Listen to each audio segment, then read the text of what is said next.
All right, so every electromechanical pin has a motor, a score motor.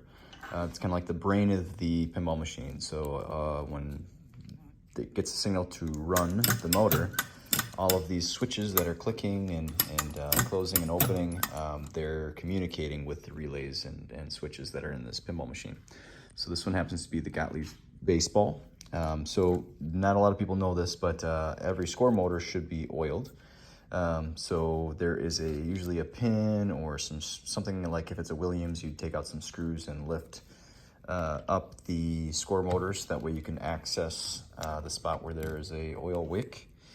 So they're all pretty much the same. There's a spot here, and then I use 3-in-1 motor oil.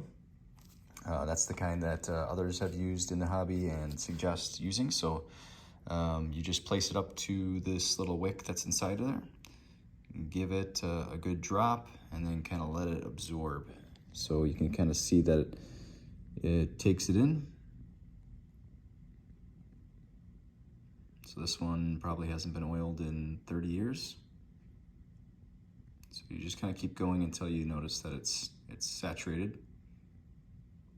And this will help keep the motor working really well. There is one on the other side of this. Typically, you could undo some of these bolts, and this one's a little harder to access. So sometimes, most of the time, I'll just get the one that's most accessible.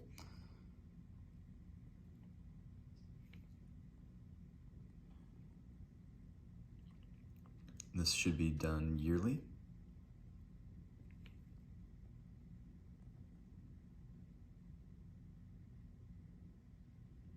All right, so this one's pretty saturated, I think. I could always come back in a little bit and try to add like a little bit more, but I think we're pretty good there. All right, that's oiling your score motor.